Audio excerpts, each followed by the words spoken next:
कैसा दिन गुजरा सर? मनपा सार्वत्रिक निवडणूक 2025 जो प्रभाग रचना जे प्रारूप आपण पब्लिश केलं होतं त्यावर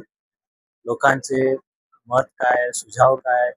ऑब्जेक्शन्स काय आहेत, त्या अनुषंगाने 552 एवढ्या ऑब्जेक्शन्स आल्या होत्या. त्यामध्ये जवळपास 300हून अधिक लोक स्वतः उपस्थित राहून मान्य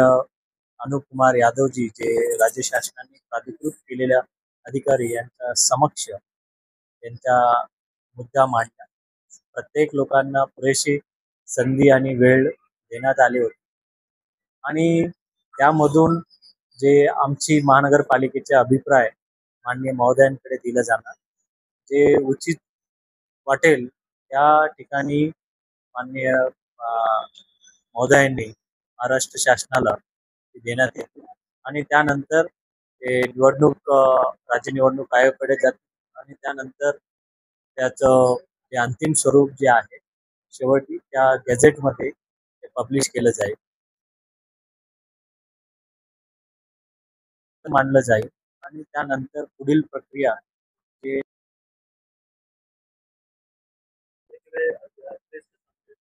ये जो हो रहा जो सरकार है अपने हिसाब से काम कर रही है, तो इसे कैसा देखते वो विरोध शासन के नियुक्ति किया हुआ अधिकारी के सामने आप अधिकारी के सामने क्यों विरोध है, क्या मुद्दा है, कहाँ पे जोड़ना चाहिए, इसलिए आज दिन था। वो प्रेस के सामने बताने से कुछ नहीं होगा, वो माननीय महोदय के सामने बताएंगे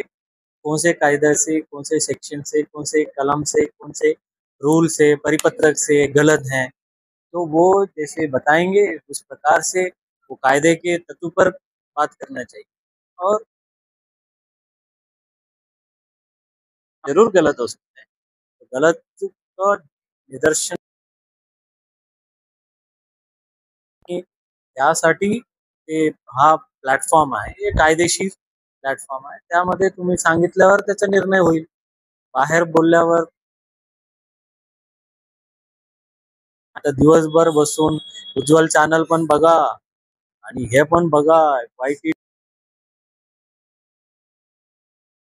लेखी स्वरूपात ते सुझाव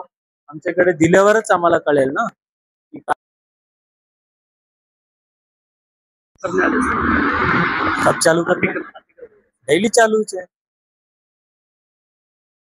आने वाले मुझे जरूरत है